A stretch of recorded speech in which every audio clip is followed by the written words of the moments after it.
It was another ordinary day in Festive Road. Boys played with toy rockets, while their mothers brought home the shopping.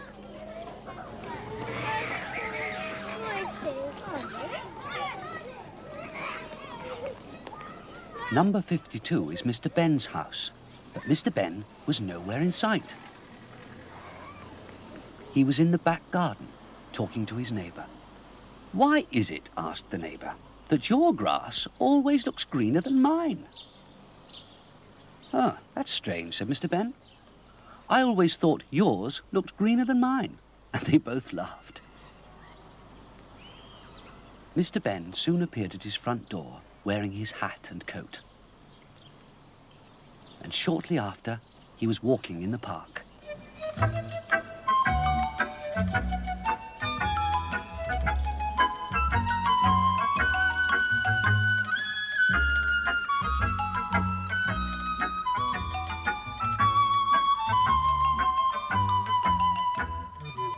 Mr. Benn sat on a park bench and looked around.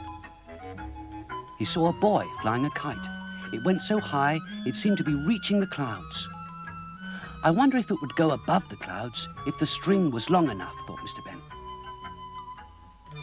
It would be interesting to go above the clouds. Mr. Benn suddenly tingled with excitement. He remembered the costume shop which adventures could start from, and in almost no time, he was in the lane with the special shop. For once, he hardly paused, but went straight in.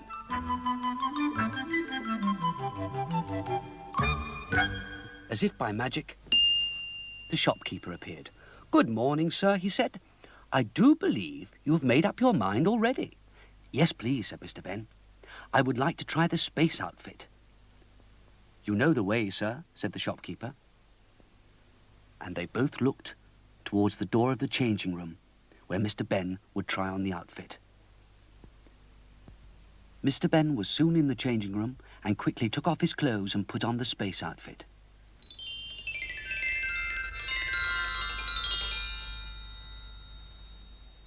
He looked at himself in the mirror. Then he looked for the other door, the door that always led to adventures. Mr. Benn didn't hesitate. He walked straight through the second doorway and found himself inside a spaceship.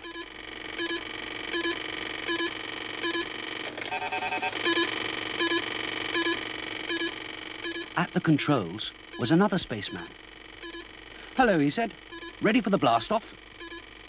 "Here we go, then." And Mr. Benn felt the spacecraft start off.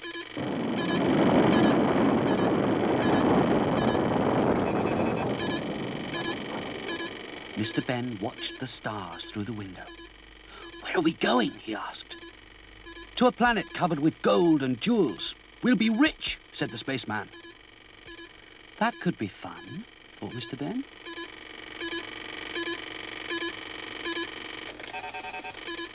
Later, the other spaceman spoke again. "Nearly there. You can see the planet." Mr. Benn could see a planet which was very close.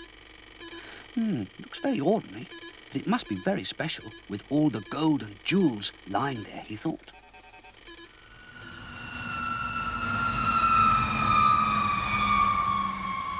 The spaceship landed with a gentle bump.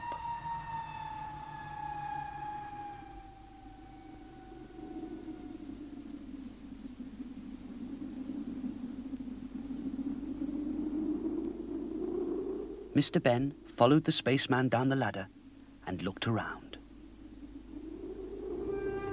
Just as the spaceman had said, there were lumps of gold and jewels just lying there.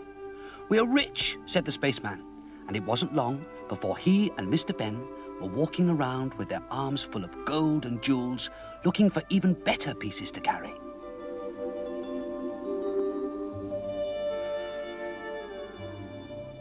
They walked around a rock and met a man, dressed in rags, sitting on a large lump of gold. "Hello," said the man. "What are you going to do with all that you're carrying?" The spaceman laughed. "We're rich. We can do anything we like with it." "I'm afraid you're wrong," said the ragged man. It's no good to you at all. There are no shops on this planet, so there's nowhere to spend the riches. And as soon as you take the gold and jewels away from this planet, they turn into ordinary stone. This planet is useless. The next planet is the place to be. There they live in comfort, food, clothes. Everything is free. "In that case, we may as well go," said the spaceman. "In fact, let's go to the next planet." And without their riches, they went back to the spaceship. Mr. Benn kept one piece of gold to see how it looked after it had changed.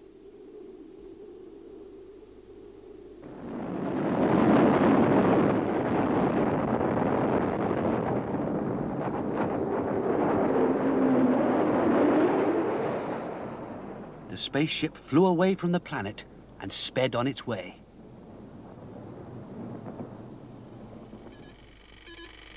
"There it is," said the spaceman, as another planet appeared very close. It was not long before the spaceship had landed, and the two men were looking around the planet. They had landed near a town.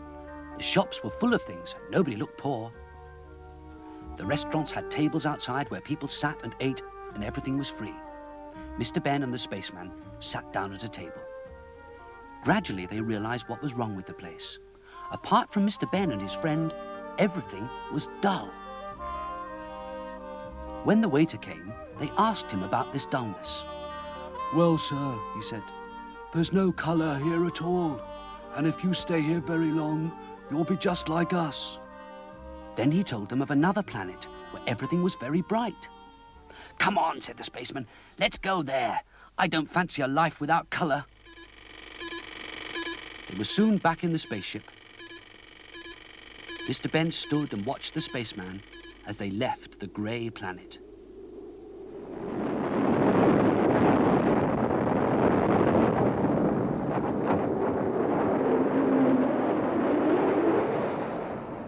Once again, the spaceship travelled among the stars. When they came closer to the next planet, Mr. Benn began to wonder if it would be as perfect as they'd hoped. "We'll have a good look round first," said the spaceman.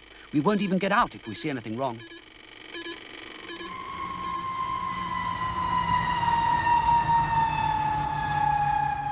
Once they'd landed, they looked out of every window of the spaceship.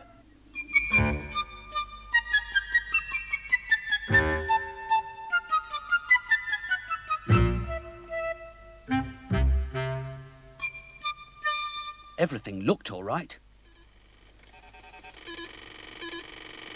Colourful birds flew past.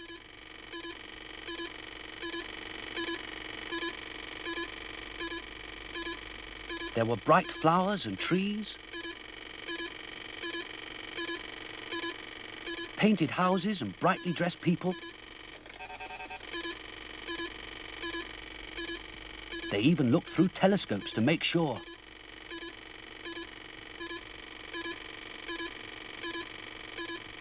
The only unusual thing they could see were the hats that everyone wore down over their ears. "Just a fashion," said the spaceman. "Let's go outside."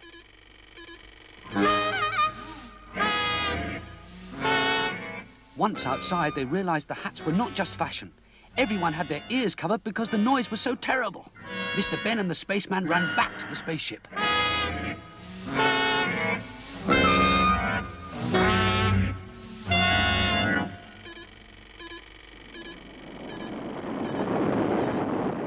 When they were on their way, the spaceman said, "I'm lost.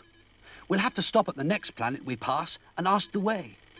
And before long, they landed once more.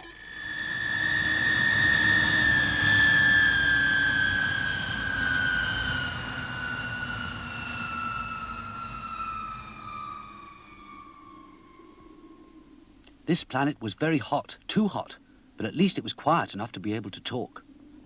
At first, there was nobody in sight, but suddenly, as if by magic, a man appeared. Mr. Benn smiled, for he recognized the shopkeeper. The spaceman explained to the shopkeeper that they were lost. He also told him about all the places where they'd been. "Now where do we go?" he asked. The shopkeeper told them of a place which was not perfect, but then it didn't have so much wrong with it either. "We'll try there," said the spaceman, and started to leave. I think I'll stay here," said Mr. Benn. "I've had enough travelling." He watched the spaceman leave and waved goodbye.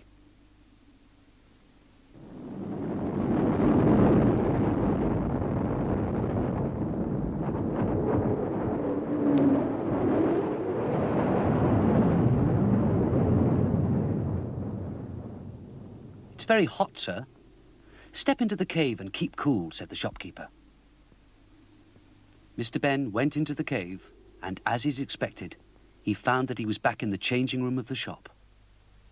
He took a last look at himself as a spaceman, and then changed into his own clothes.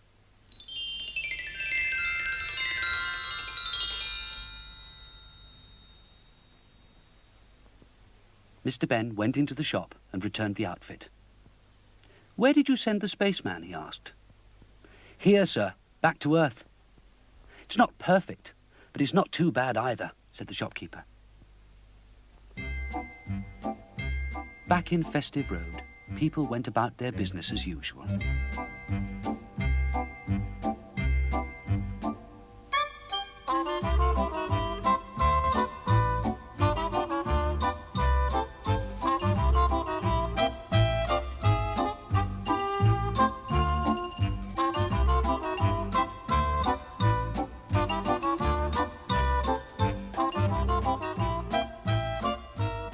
At his gate, Mr. Benn stopped, and from his pocket took out a lump of stone.